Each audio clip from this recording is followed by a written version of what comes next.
Welcome back to the Pick Six Podcast. I'm your host Timothy Claiborne. This is episode 7. Um, yes, we will continue or we will start the Kids Network series. PBS Kids will be the first one, but that being the second part of the episode. Um, I want to talk about not exactly the shootings in Atlanta yesterday, where the 8 people killed. People thought it was anti-Asian hate crime. I'm not going to talk about the shooting exactly. I'm going to talk more about the reaction to it and the reaction from the black community, mainly from an Instagram page that I pretty much despise, the Shade Room. Um, Quick background about the Shade Room and my despise, hate towards it. They just bring negativity to within the black community. I feel like they divide more than they bring together. You know, first of all, if you're gonna go to any page to get news, go to Fox, go to MSNBC, NBC, CNN, whatever news network you like. Go there before you go to the Shade Room to get your news about anything that's happening in the world. Because first of all, Shade Room is not going to give you the full detail. They're not going to give you nothing that's going to be useful. Pretty much, they're going to give you what they want, what they want you to see. Because first of all, most people that be on the Shade Room 24/7 are the people who lack the knowledge to go look up stuff for themselves. Sorry, but that's the truth. They don't want to go look up stuff themselves. They don't want to educate themselves on stuff. They just trust the Shade Room's gonna tell them the right things. Um, which means they're led by sheep, and we're gonna get to that in a second. But yeah. Anyway, the Shade Room, I feel like they just bring negativity. They're just toxic. Should be banned. I might try to get them banned somehow in a few years down the line. But anyways, the post was about what was trending, and it was hashtag Stop Asian Hate. Guys, people like LeBron James, Dwayne Wade, and Tobias Harris, another NBA player, Barack Obama, um, and the NCAACP all posted different messages about it and their reaction about it. And lo and behold, you go to the comment section, you don't get a I expected maybe a 60-40 good to negative. Maybe if it's a good day, you get a 70-30. But no, you got a 90-95 to 10 to 5 ish bad to good. 95 to 90 to 95% bad or negative comments about it to 5 to 10% of good positive comments. There was so much damn hate in that comment section. I can't believe what I fucking saw. I, excuse my language, but I was very upset. I was very mad because it's just like we're selfish. Black people don't want to admit, but we were. There were so many selfish, hypocritical statements, comments under that post. There was a comment that said, "Yeah, we hope y'all rest in peace" or something like that. But we can't fight your battle and our battle. Well, that's not true. We can definitely help fight their battle and our battle. Half of the people who say they're fighting our battle don't do jack diddly squat. They don't do anything to help. They think the federal government is supposed to help when it's really the local and state governments that's going to get you more change before the federal government. But those people, you can't tell those people nothing. Then there's the people who there was another comment that said when is the Asian people or Asian community ever stood up for us? Well, that's not true. Or well, let me say it like this: they have. When George Floyd, when that happened, the whole world or most of the world, there was an outpour. There were people who donated. There were people who marched in their countries. There were people who want to educate themselves from the white community, from the Hispanic community, from the Asian community, obviously the black community, the Native Americans, whatever it may be. Most of the world came and supported us. So that statement right there, I don't know why you said that. It's stupidity. Just just simple minded people. And then there was another one. What was it? Um, It was another one where somebody was like, as black people, we devalue ourselves. We don't push towards our goals in our community, and we need to fix within our community before we try to go help in other people's community. I was like, well, first of all, if I were to say black on black crime, gang violence, and let's say let's say let's just go with those two. Black on black crime, gang violence is a problem in our community. We're gonna deflect and say, or they're gonna deflect and say, well, the white people do it, the Hispanics do it, the blah blah blah do it. No, no, no, no. You said we need to fix our issues within our community, not just the issues that the white people try to push down on us. The government does at times. They do. The government is crooked at times, but they also try to help too. Not many times, but they do try to help. And you know, and also the problems we cause for ourselves, like killing each other over nonsense, the gang violence. But we like to deflect that. But what can you do? It makes no sense to me. It's just I thought we would just I thought after the George Floyd situation, I thought when a lot of the world, because there's gonna always be people who hate, people who disagree, you know, that's just how it is. I thought we would step back and be like, you know what? They came to our aid. Let's just come to their aid. Even if you don't do anything, but just put out posts to put awareness towards it. That still helps. But to go around and act like nobody helped us, or act like we can't take the time to help them, or bring awareness towards their problems, shows that we're selfish people, shows that we're hypocrites, because we went out. I remember I seen so many posts that said, if your white friends, or if your Hispanic friends, or if your Asian friends aren't over here talking about or posting or trying to understand about what black people go through, then they shouldn't be your friends, or it speaks volumes about them. Well, I'm gonna say this: if black people ain't speaking about how Asians are mistreated, how they are oppressed, how Hispanics are oppressed, how minorities in general are oppressed, if they're not speaking out it, it speaks volumes about them. It does. You can't be that hypocritical. You just can't. But that's just the world black people try to, you know, create this narrative that, everybody's against them. That's not true. First of all, this notion that all black people, most black people think every white person's racist. I'm not gonna say most, but a lot of black people do think every white. That's not true. Because if every white person was racist, Obama wouldn't have got in office. There would be no black players in any type of sports. No black people in government. We wouldn't have a right to vote. Oh wait, half of the people who won't change, again, I'm gonna get back to that, don't even want to vote. They don't think their vote matters. So how do you want change but you don't vote? You think your vote doesn't matter. You think everybody's crooked. You think everybody's this, and that. Nonsense. Shut up. You know nothing.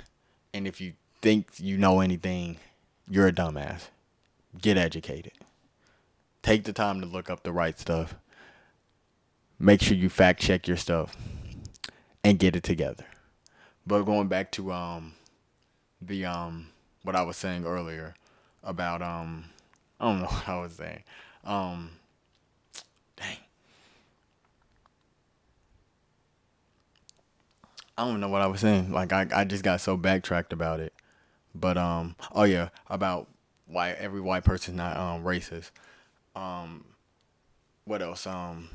Just would be a lot of different things. We would still be slaves. Honestly, the main fact is we would still be slaves. We would still be getting killed on a daily. I'm talking about not just like incidents that go talked about and the ones that are talking about. I'm talking about on a daily. You walk outside to go get your mail, you're getting shot. You walk outside to go to the grocery store, getting shot. And I'm not talking about one or two. I'm talking about mass on top of mass of murders. That's not going on. Not every white person is racist. It's not. They're not. There are a lot of them, but they're not. Half my friends, the people I talk to mostly, are white. That is true. My best female friend, she's Hispanic. My best guy friend, he's white. That's just how it goes. We live in a diverse world of people who don't believe in that stuff anymore, and people are stuck in their ways. And to me, the more we're stuck in our ways, the worse we're gonna be off of. Worse off we're gonna be. This thing to entitlement, the selfishness, the playing the victim role. You're not a victim for every damn thing. Now, yes, they have done something, but black people, we act like we're victims over everything. That's not true. Y'all always talk about how the government's trying to hold you back.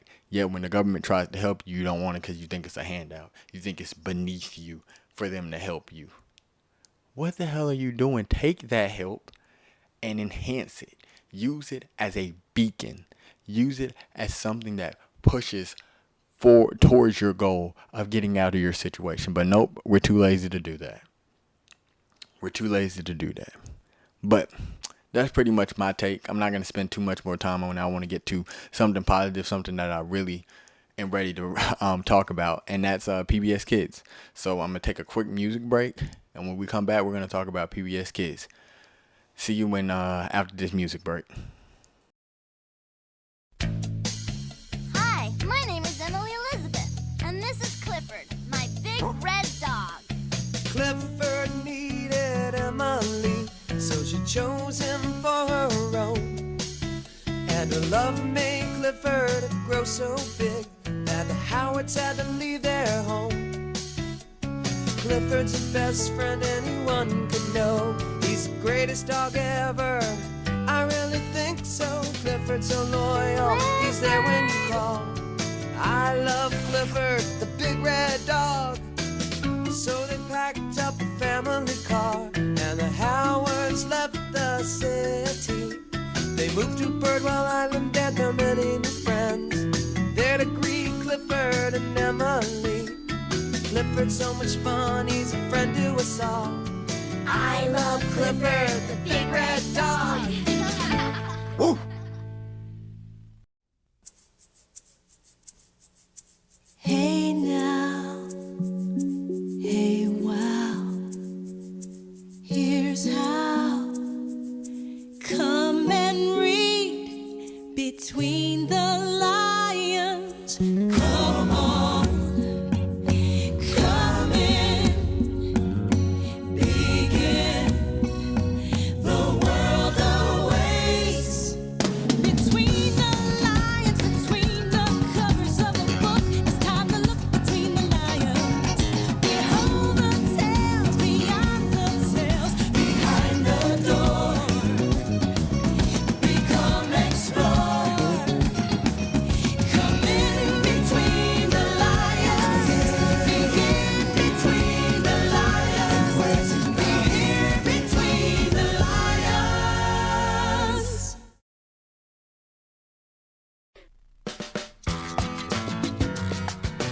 Emmy wished on a dragon scale, and that's what started Dragon Tales. Around the room the dragons flew, but Emmy and Max knew what to do.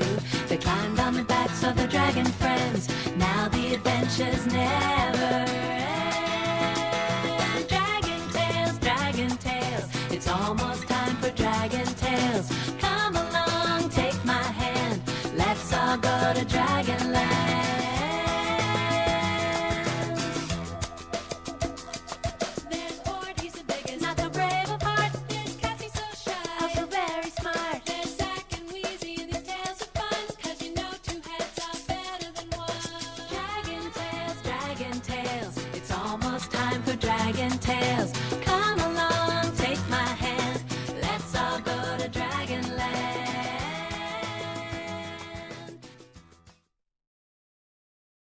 And welcome back to the Pick Six Podcast. This is part 2, and the part that hopefully most of y'all been waiting for. We start a new series. For the next couple weeks, I'll be talking about. Excuse me. For the next couple weeks, I'll be talking about TV, kids and TV shows, or not shows, networks. PBS Kids, Nickelodeon, Cartoon Network, Disney. We start with PBS Kids. I don't know how the order's gonna go after this. Just whatever I feel like. But we start with PBS Kids, and we all know PBS Kids was that network for if you didn't have cable. And if you had cable, you got probably basic cable. We're just gonna go basic cable. Especially in the 2000s, there weren't too many deals like you got now that you get 500, 600 channels and on demand. There was maybe there were a few, premium cable packages, but it was pretty much basic cable where you got pretty much about 99 channels ish, and a few of those would be, when or it skipped through. So probably say 90 total channels, and it would skip through some numbers or like that.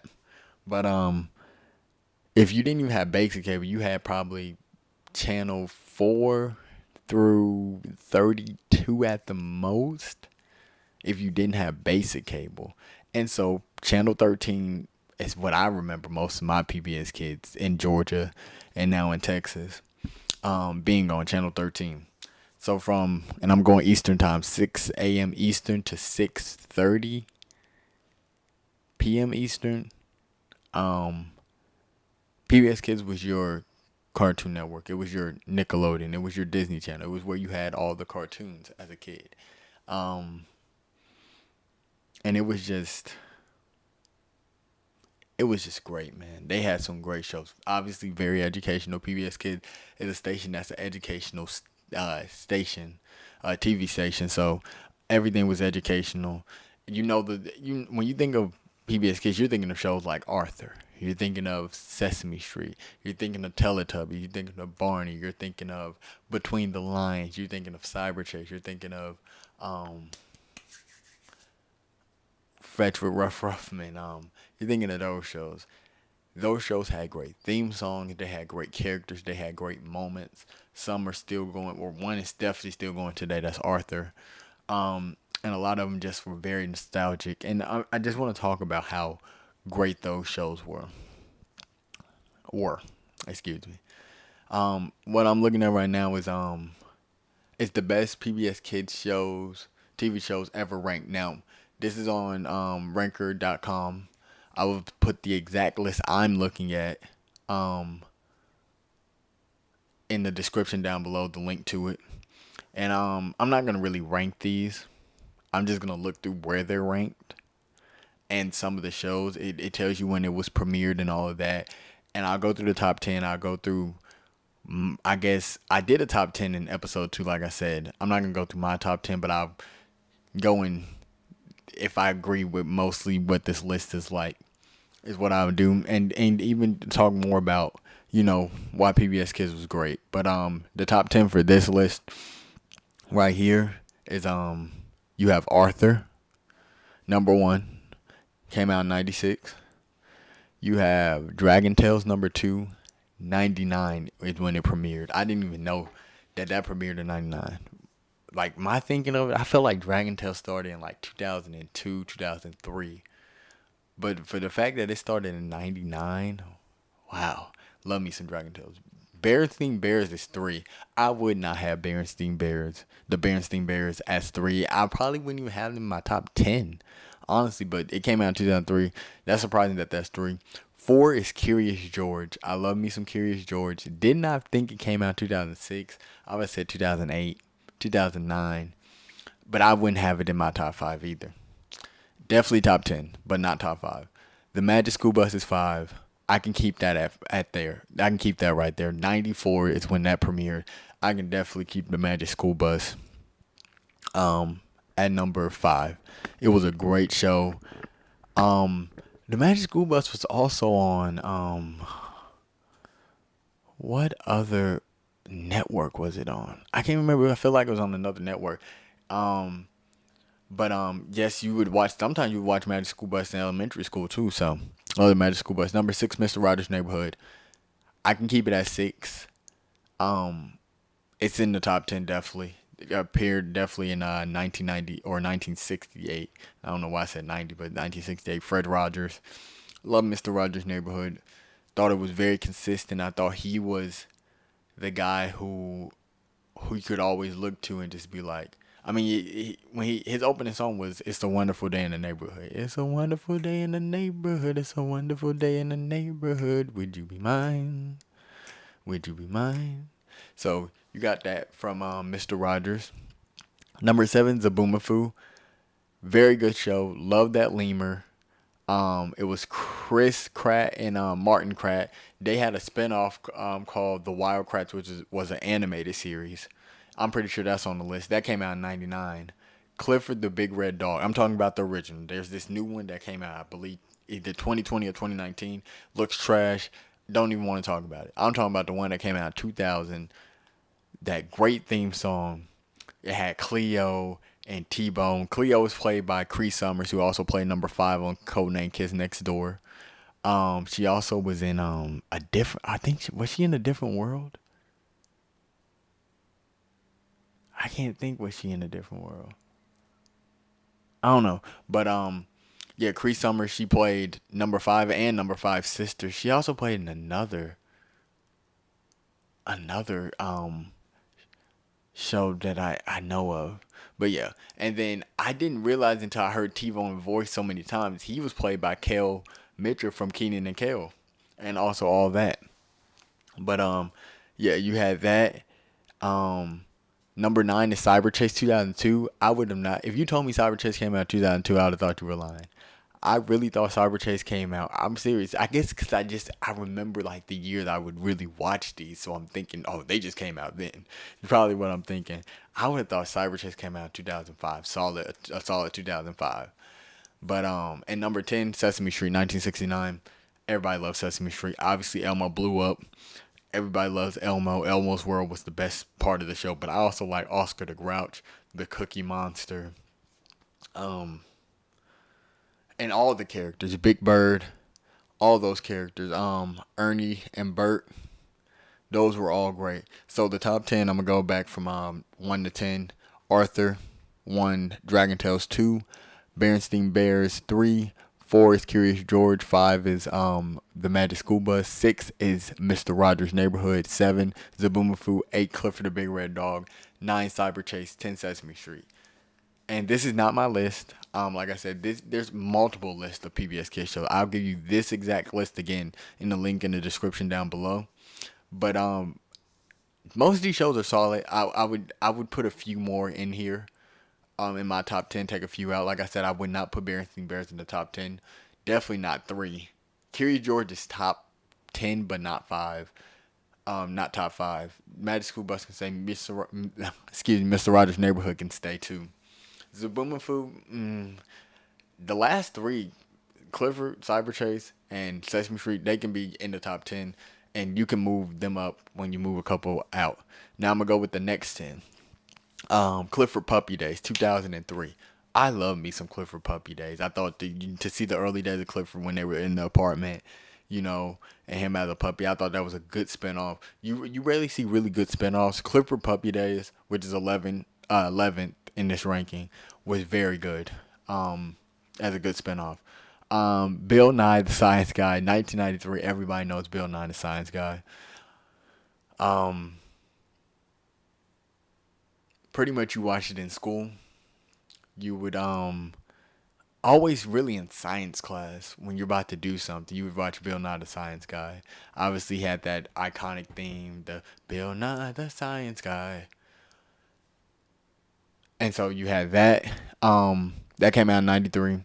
Between the Lions, I love that. That theme song. Really, Between the Lions was the reason I wanted to make this series, because I was listening to old theme songs, and I saw Between the Lions theme song. Very good theme song. It just was like, dang man, you feel the nostalgia. And I saw a comment on the video of it. It said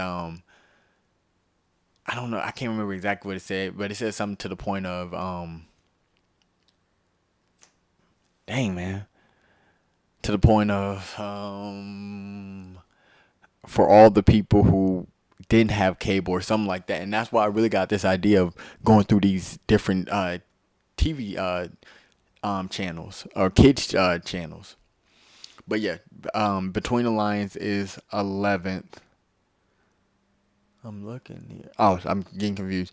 Or not 11th. Between Lions is 13th, excuse me. It came out in 2002. The Wild Kratts, the spinoff to Zaboomafoo, came out in 2011. Chris Pratt, and Martin Pratt. That was the spinoff. I wouldn't have it that high. I didn't really like it. the animated. Maybe I was more of the live action. Fetch with Rough Ruffin was underrated. 2006. I remember when I first started watching that. I was going to a summer day camp that summer of 2006 when that came out, and I really like Fetch with Rough Ruffman. I would move that up and probably put that in my top 10. I think I have it in my top 10. Again, you can watch my top 10 to pretty much Disney, obviously PBS Kids, Cartoon Network, Nickelodeon, Nick Jr. Um, in episode 2. Again, I will put it in this video so you can click it. If you watched last episode, it's also there too. It's got my top 10 of everything in there, so I will definitely get to that. Or I would definitely, if you want to watch that to know my top 10 exactly, I can't remember off the top of my head. Go check that out. 16 is Martha Speaks. I love Martha Speaks. Good theme song. I also thought that it was a very underrated show because when you go with dogs on PBS Kids, you're always thinking of Clifford. So you get Clifford, and you like, okay, well, I expect the expectation to be up. You got Fetch with Rough Ruffman. Martha Speaks was very, very solid. It was a very solid show. It was a very solid program, pretty much. It was very consistent, and I loved me some Martha Speaks. At number 17, you have Word Girl. Came out in 2007. I would watch Word Girl. Well, I feel like Word Girl had a good, like that second. You know how some shows had like that like little spin-off last 5 minute type thing. Like when you said Cyber Chase, Cyber Chase had the Cyber Chase for real at the end of it, where they would do, it would be Harry and Bianca at the end doing what, in real life what they did in the show. And Arthur had the little middle segment, and then like Clifford had the story time. So I think Word Girl had that at the end. Came out 2007. Why I feel like Word Girl came out like 2010? Man, these years are just, man, they kicking my ass to realize when these shows premiered. Number 18, Reading Rainbow, another great theme song. Basically, it was Between the Lines before Between the Lines. I mean, Reading Rainbow, 1983. It's an older show, but great theme song. If you think of Reading Rainbow and you listen to that theme song, you remember watching it when you had the TV that was on the cart in about first, second, maybe third grade, and maybe kindergarten. But you remember that's the nostalgia that you get when you hear that Reading Rainbow theme. And I actually play it for you in the video. When I edit this up, I'll put it in there.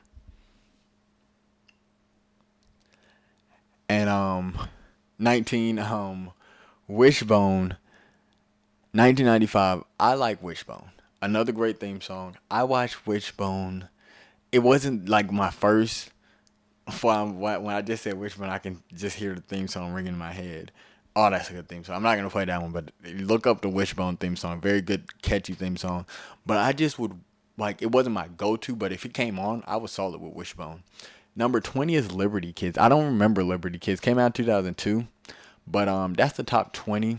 I'm not gonna go through every list and break it down, but I'm gonna go through these last 10. I went through 11 Clifford Puppy Days, 12 Bill Nye the Science Guy, 13 Between the Lions, 14 Wildcrats, 15 Fetch with Ruffman, 16 Martha Speaks, 17 Word Girl, 18 Reading Rainbow, 19 Wishbone, 20 Liberty Kids. I'm gonna just keep scrolling and talk about other shows. That I see, the original Electric Company, 1971. There was a spinoff in 2009. I didn't watch the original or cared to look for the original. 2009 one was pretty decent.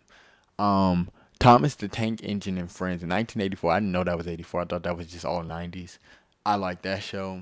Maya and Miguel is 27th, and Zoom is 28th, and Barney and Friends is 29th.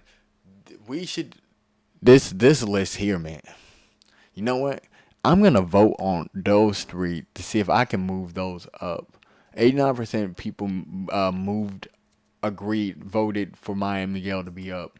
74% agree for this is just live response. 74% of people agree that Zoom should be up, and 73% of people believe that Barney and Friends should be up. Maya and Miguel 2004, wow. Zoom 99 and Barney and Friends, I knew those were those years, but Maya and Miguel I thought was like another 2006 show. 2 years later, Oh, I look back. I didn't realize I was watching Diary of a Mad Black Woman on the TV in the background. One of my favorite Tyler Perry movies. I think they're about to sing one of my favorite songs. Father, Can You Hear Me Now? But back to this. Maya Miguel, very good show. When I think of Maya Miguel, I always think of my best friend. I always think of her as being Maya and her little brother. And her little brother who calls me Tommy. He knows my name is Timothy, but he calls me Tommy for some reason. But yeah, I always think of them when I think of Maya Miguel. Zoom was very good. I remember on the PBS Kids website, 'cause I used to love the contraptions they would do on Zoom. On the PBS Kids website, they on the Zoom when you go on the Zoom, they could do you did like a contraption. You had to get it everything right for the food for it to finish for the food to be delivered to the cast members. So I always like Zoom, especially they had some good snacks too. Except when they had one with peanut butter. I hate peanut butter. Don't judge me on that. I just hate peanut butter. Barney and Friends. I'm surprised that is that low. I always thought people not saying it should be top 10, but Barney and Friends, it might be my top 10. I don't know if I got it in my top 10. If I got it in my top 10, I'm sorry, Barney. But it's a show that was very good. Um, I don't know. I guess people just got a disdain for it. I don't know what it is, but I thought Barney and Friends should have been definitely top 20. Definitely top 15. Um, you got the Big Comfy Couch. Wow. I remember that's 92. The Big Comfy Couch. That show's underrated. That show, the Big Comfy Couch, when she would do the clock thing and it would be the top view and she would do the clock. Man, that show's very underrated. You got Sid the Science Kid. The Cat in the Hat knows a lot about that. Super Y. Super Y had a good theme song too. Bob the Builder was on. I didn't know Bob the Builder was on PBS Kids and Nickelodeon or Nick Jr. Um, but yeah, that's Bob the Builder. Teletubbies at 42. Well, let me go back. Um, the Big Comfy Couch was 31. Super Y was 36. Bob the Builder 39. I guess if I go back and look at the ranker, if I go look at the ranker, and I'll try to remember to go back and look at this and comparing where it is on Nick Jr. and where it is on this, I'm pretty sure it'd be more known that it was on Nick Jr. than this because I don't remember it being on PBS Kids. But I think when I did episode 2, I remember saying Bob the Builder was on both of them. It's just you didn't remember it on PBS Kids. You remembered it on Nick Jr. But yeah, it's 39 on here. 42 is Teletubbies. Teletubbies was that had the baby that waking up. I always thought it was the Gerber baby for some reason, but people thought that was a weird show, and it kind of was. I can see why it's ranked 42, but I'm gonna see it move it up. 72% of people agree it should be moved up. I'm gonna move Bob the Builder up too. 85% people it should move up. It's not gonna really move up. My one vote's not gonna change it that much, but yeah. Um, and this I think it only shows the top 50. It has this other Clifford that came out in 2019. It has Timothy Goes to School. Came out in 2000 with the raccoon. My best friend likes to say I'm in that show.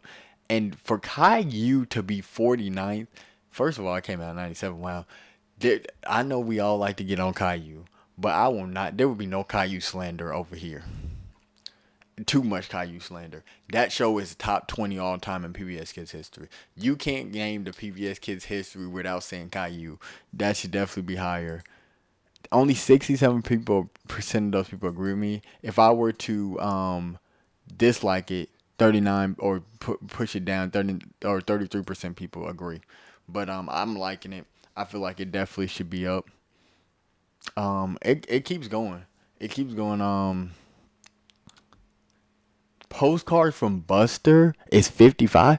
I can see why that's there. That was a spinoff of Arthur. Postcard from Buster was pretty solid, but it was more real life than the animated, so I can see why that's there.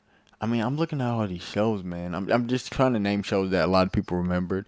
The Kratts Adventure. I didn't know Chris Kratt had another spinoff in '96. I guess that was his first show before Zaboomafoo, because I believe Zaboomafoo was '99. Looking at Theodore the Tugboat. I feel like I remember that, but I think it was only 69 of these. Um, but yeah, that's pretty much the main. I guess I'll look. Um, if I can go back to it, I guess I'll look at a different list. Let me see if I can find a different list of top PBS kids and just try to see the best. This one is the best cartoons on PBS Kids, and it's still the ranker. Um, so so this list, this top 10, it's gonna be very interesting. You have the Magic School Bus coming out as one, Arthur as two, three is Clifford, four is the Berenstain Bears. Why is the Berenstain Bears in the top five of two lists? Three and two. I don't agree with the Berenstain. It was a good show, but it's not the top five. Not even top 10. Like, I could go with some other shows before I go. Like, I can name 10 shows I would go for. I would go with the Magic School Bus, Arthur, Clifford, Dragon Tales, Curious George, Zaboomafoo, Cyber Chase, Martha Speaks, Clifford Puppy Days, Fetch with Rough Ruffman. I could go with those. Even Maya and Miguel before I go with the Berenstain Bears. But again, the top 10, I'm going to go back again with it. The Magic School Bus, Arthur, Clifford the Big Red Dog, the original one, not the crappy 2019 version. The Berenstain Bears 4. 5 is the Dragon Tales. 6 is Curious George. 7 is Zaboomafoo. 8 Cyber Chase. 9 Martha Speaks. 10 is the Wildcrats. For the Wildcrats to be in the top 10, this voting is some suspicious voting. 11 is Clifford Puppy Days. Fetch with Rough Ruffman is 12. Bob the Builder's 13. Barney is 14. Super Y 15, My Miguel 16, 17 is Word Girl, 18 is Thomas, the Tank Engine and Friends, 19 is Dinosaur Train, 20 is Liberty Kids. I'm just gonna zoom down, or scroll down. Zoom is 23, Electric Company the original is 24. And that's an ad on here. Hopefully it doesn't make too much noise, but Timothy Goes to School is 31. I'm looking at all these. It only shows 40, so they left out a lot of shows, but I'm just to see the different shows and compare these two lists. I like the original list I was on better. Felt like it was a better top 10. I don't know about this Berenstain Bears. Like, the Berenstain Bears, was it really that good of a show? If it was that good of a show, definitely comment down below if that show was really good and if I need to go back and really watch it. I just didn't think it was that good where it's 3 on this first list that I'm back on and 4 on the second list. But, that's how it is. Yeah, that's pretty much how it is. But yeah. PBS Kids, that's, just the ranker. A lot of different great shows. PBS Kids was a great network. It was a network that you had great memories. You learned a lot of different things. You had a lot of good moments. Like, because I remember, I want to say and this from 3 Eastern. I remember watching this. It would go, I want to say from 3, it would be Curious George. It would be either Caillou or Curious George. Or maybe Caillou came on at 11, but I remember it was like 2 episodes of Curious George. Then it was Arthur at 4 to 5. So 2 episodes of that. Or 2 30-minute spots because it was 2 episodes per 30 minutes spots. And then I believe it was Cyber Chase at, or if it wasn't Cyber Chase, it was Martha Speaks after that. Then it was Cyber Chase always came on last. Love me some Cyber Chase. Could not give me enough of some Cyber Chase. But even when I did have cable, the balance of trying to watch Nick Jr. early, because I think Nick Jr. would run from like 6 a.m. to 12 noon, and then 12 noon for the rest of the night would be Nickelodeon. But I would try to watch Nick Jr., and I'm not going to stay on that, Nick Jr., and then I would try to get the PBS Kids too. Just, there's so many good shows on all these networks. But like I said, PBS Kids was definitely when you didn't have cable, but it was also trying to find the balance in between of, the other networks and getting back to your PBS Kids. But It was such a great network. So many great shows, so many great theme songs, so many great characters, so much you learned, so much you had. The specials that they had, um, and I gotta wait. You know what? I just thought of something, but before I go to this, I'm gonna talk about the specials. Um, the specials that they have from like Arthur's Christmas and other things like that. Um, were very good specials. I remember Arthur had it was the movie Pal is Lost. It wasn't in the same animation as it was. It was more like the Jimmy Neutron type animation. It didn't look that good, but it was a good movie. I actually found the full movie on YouTube free. I didn't really watch it. I might watch it. I don't know. It just I'm used to that original animation from Arthur and things like that. But I want to look up. I was looking. I don't remember. I feel like it was also Nick Jr. and PBS Kids, but it's JJ the Jet Plane. And I'm gonna see was it on PBS Kids too. I'm looking.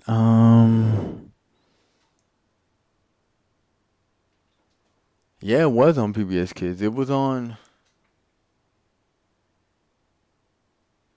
PBS Kids from 2001 to 2005. Wow. I would put JJ the Jet Plane in there too.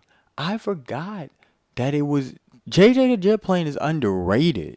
People didn't like it because of how they had the human face, but JJ the Jet Plane was underrated, man. I was looking, I was like, is JJ the Jet Plane, was that Nick Jr. or was that PBS Kids, or was it both like Bob the Builder? But yeah, it was PBS Kids. So yeah, definitely adding JJ the Jet Plane. That another great theme song from there. Again, all these shows now, a lot of kids shows, most of the kids shows then all had banging theme songs. I mean, just I can make a whole episode about the theme songs. I mean, because they had some banging theme songs, man. The Arthur theme song, probably my favorite theme song. Obviously, I talked about Reading Rainbow, Between the Lines. Clifford had a catchy one, Cyber Chase, Sesame Street, Sunny Days. I mean, just these theme songs. Bill Nye, these theme songs. The Magic School Bus, the Berenstain Bears. Even they had Dragon Tales. All these theme songs were so good. Like you listen to them, you know the words to these songs. You know the beat. You just love it. When you hear it, you're running into the room from wherever you had to be. So that was just the nostalgia. That was the greatness of that PBS Kids, and they'll never be the same. Like everybody has the era, the '90s kids, the '80s, whatever you want. The 2000s, when it came to TV shows, could hold up with any. Well, kids TV shows can hold up with any era, and I think it outdoes the '90s. Now a lot of these shows were from the '90s, but a lot of these were from the 2000s, and I think it can match up very well with a lot of these '90s kids shows. But I think that's it for this episode. It was great talking about PBS Kids. I think next week we're gonna go to Nickelodeon / Nick Jr. Also with Nick Jr. was Noggin, and I believe PBS was that no, that's PBS Kids Sprout, or is that Nickelode? I think PBS Kids was PBS Kids Sprout, so no, it's gonna be Nickelodeon, Nick Jr.